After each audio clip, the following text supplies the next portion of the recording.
Hi everyone, and welcome to the ongoing history of our restoration of Steve's Boston Whaler. He bought this back in the spring, got a little refund check from his taxes, and decided he'd like a little boat to go exploring along the rivers and the bays in coastal South Carolina.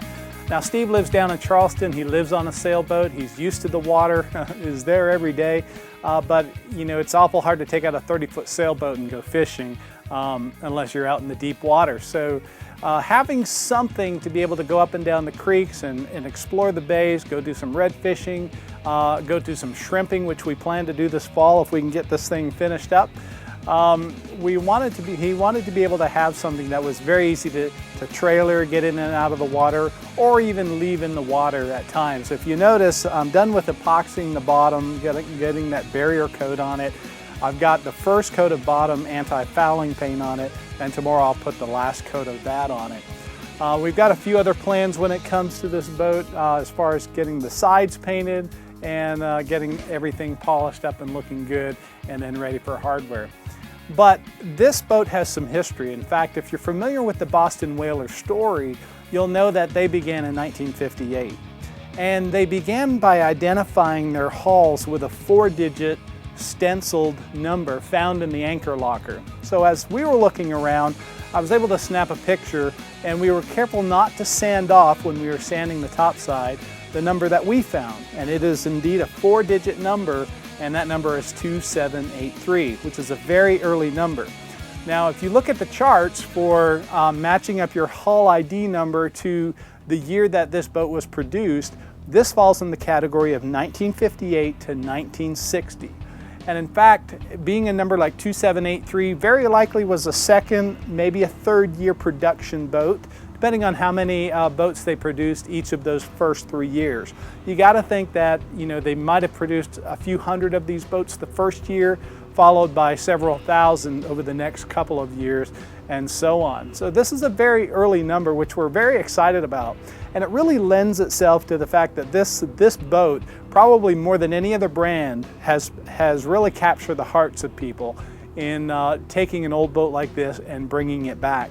Now, on this particular boat, we're not putting it back to its original factory condition. We really wanted to keep it customized for the uses that we have for it here in South Carolina. And in fact, as we looked around for Boston Whalers and we found this one on Craigslist, we were really looking for that center console boat. We really like the standing option, the standing center console, as you go up and down the rivers and throughout the bays here in South Carolina for fishing, for shrimping, and all of that fun stuff.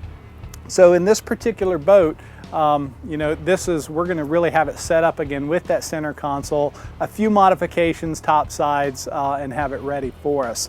Now, another interesting piece of history, and I didn't know this until we started working on this boat, but we found out that my wife's uncle, who served in Vietnam, actually is very familiar with the Boston Whaler. He was in the Coast Guard during the Vietnam era, and part of his job as they went up and down the coast of Vietnam, just kind of monitoring the waters there, was to also go ashore and maybe rescue soldiers who needed pulled off the beaches, those types of things, those types of missions. And you know, oftentimes when they had to go ashore to pick up these guys, they were under fire. And so what better boat to take ashore than the Unsinkable Legend?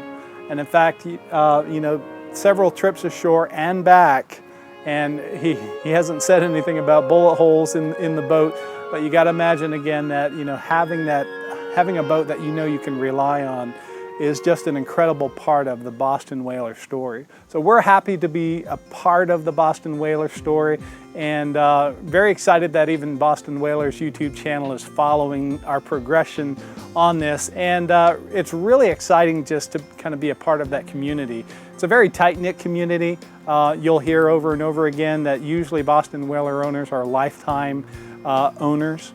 You know, they may sell a boat, but they're usually doing that to buy another Boston Whaler. And you know, I think they're a little choosy about who gets to buy their old boat. So we are very fortunate to buy and find this old Boston Whaler. Again, very early production model. And we're excited that you've decided to follow us in this journey. Hey, by the way, if you would click the subscribe button so that you can get the updates as they come out. We're usually posting about once a week on our Boston Whaler restoration. So stay tuned for more.